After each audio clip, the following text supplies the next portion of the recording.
Welcome back to Deep Truth Revealed. And the subject is, how can we tell if the things that are preached or taught are true?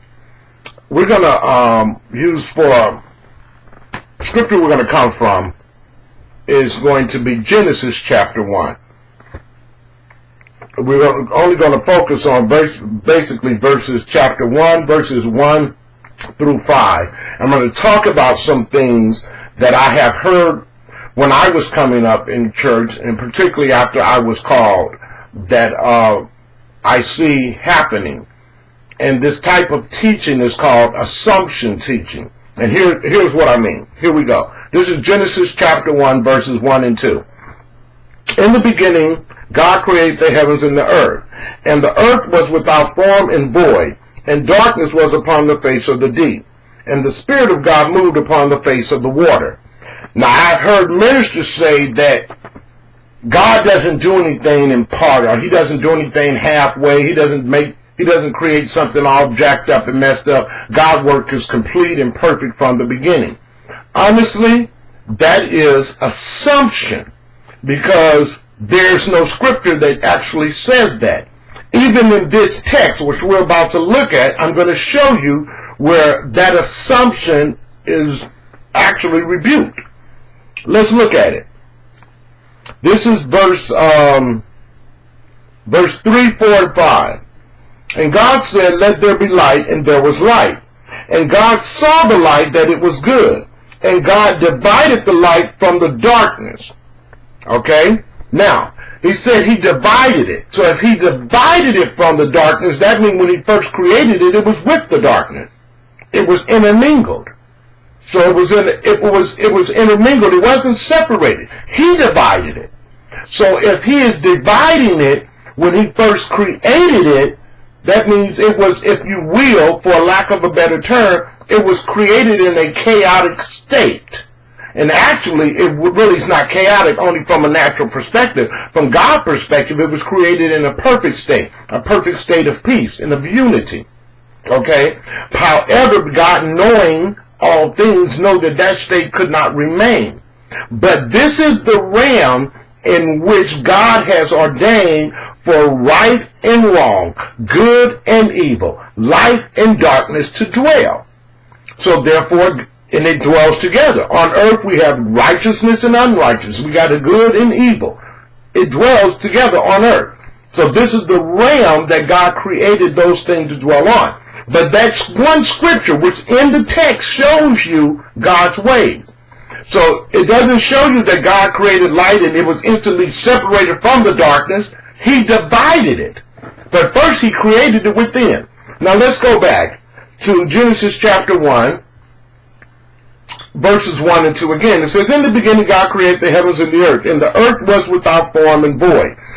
Now, some people will say and have said that this was happened by a satanic flood. It is called the fall of Satan is another one.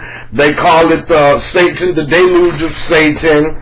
Okay, but and they use to support this is taken from Jeremiah chapter 4 and starting at verse 23. It reads as follows: "I beheld the earth, and lo, it was without form and void, and the heavens, and they had no light.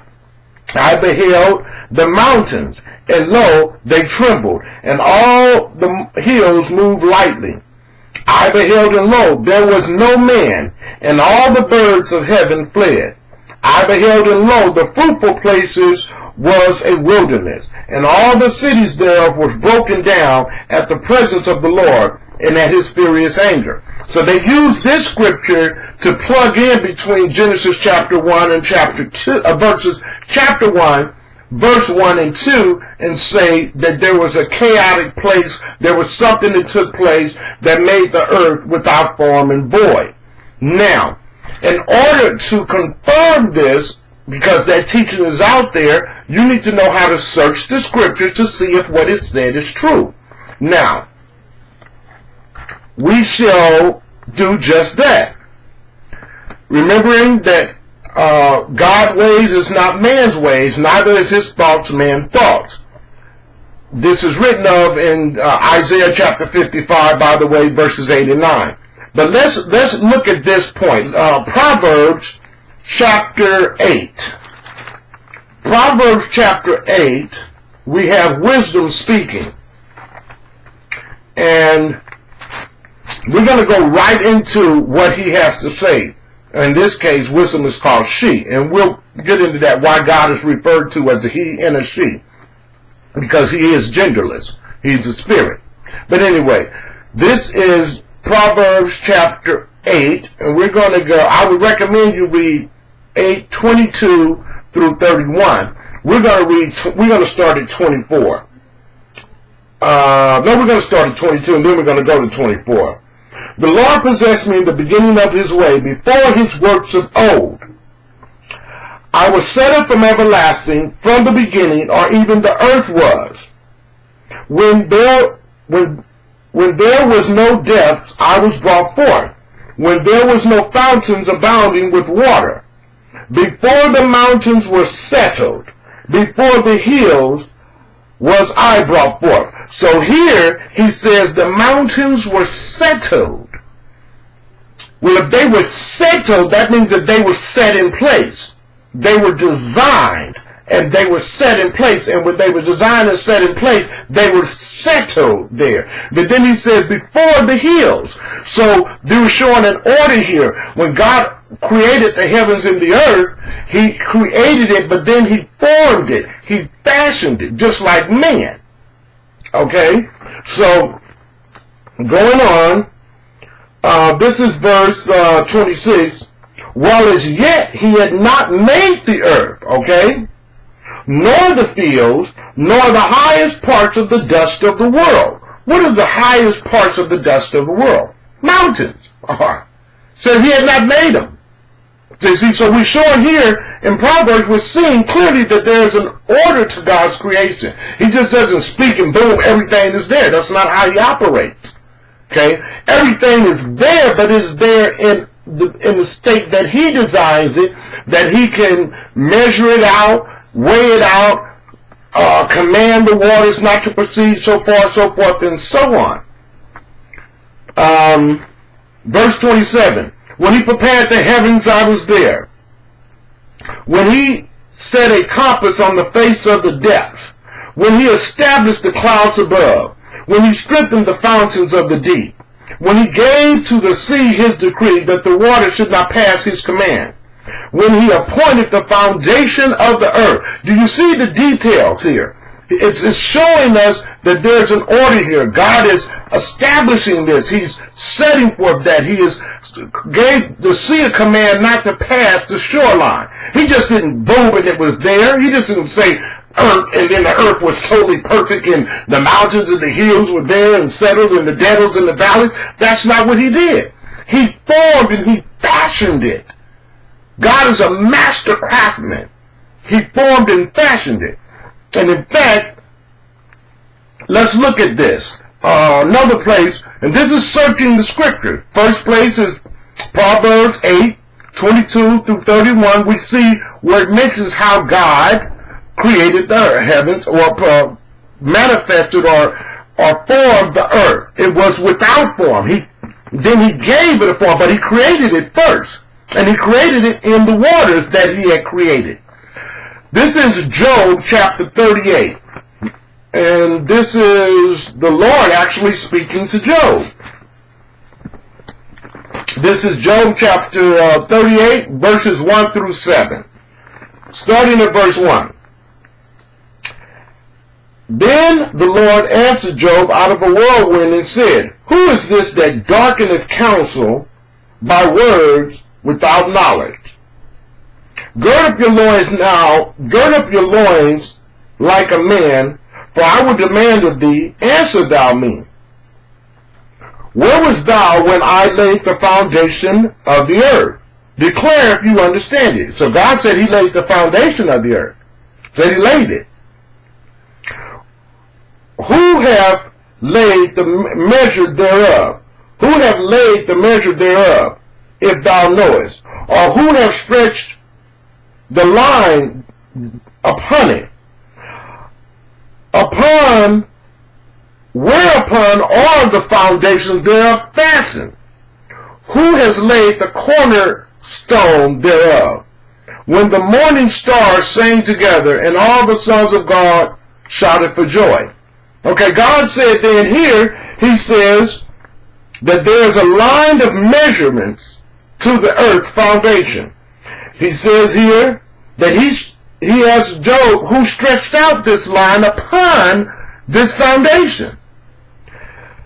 He says, whereupon all the foundations fastened. See, so there was a building, a constructing, a forming of this which he had created.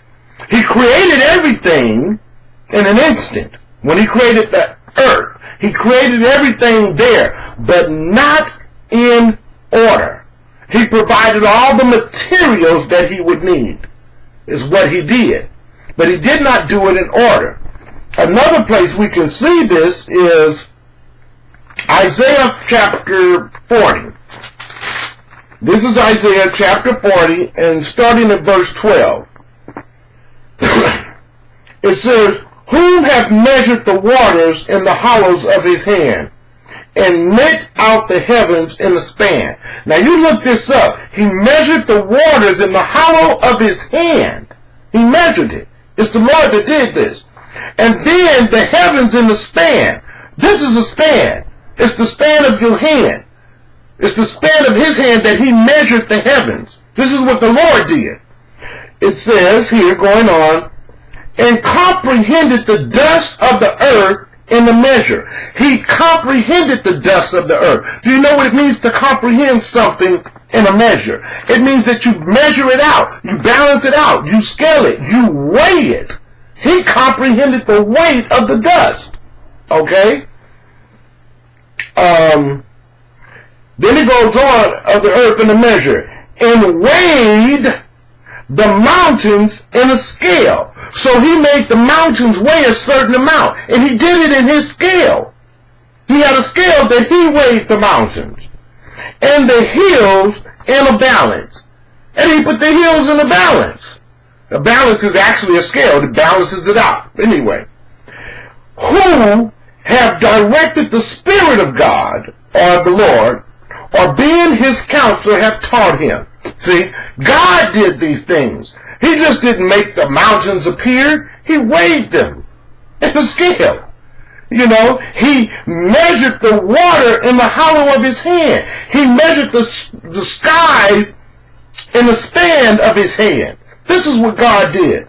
This is how he created and made things, the heavens and the earth. This is what he did. Now, is there any way we can confirm this? I mean, that confirms it, but then there's confirmation. Let's look at it. The confirmation is right back where we started. Here we are. We're back at Genesis chapter 1, starting at verse 6. It says, and God said, let there be a firmament in the midst of the water, and let it divide the waters from the waters. And God made a firmament, and divided the waters which are under the firmament from the waters which were above the firmament, and it was so. And God called the firmament heaven. And the evening and the morning was the second day. So on the second day, God caused the water to separate from the waters, and he put waters outside of what we know as heaven, and then he had other waters under the heaven. And later we will see, he says, as a matter of fact, let's go to it, verse 9. And God said, let the waters under heaven be gathered together unto one place. See, so the water was everywhere. But then he said, let the waters be gathered under one place. You see the process of God creating. So this belief that there was a great destruction that happened between Genesis 1, verse 1, Genesis chapter 1, verse 1 and verse 2 is just assumption. It's not true. But we can search the scriptures to find out if it's true. When we hear something, know how to search the scriptures. Go look at those subjects. Does God describe how he measured the earth? Did God describe how he created the earth? Does God describe anywhere in the scriptures? So I recommend what you do is you get a strong concordance, and that way you'll be able to look up foundation, and then you can find the foundation of the earth, and you read that text. Then you'll be other things where you can read where God fashioned and He formed, and that lets you know exactly what He did. The scriptures are true. Let no man deceive you. Peace.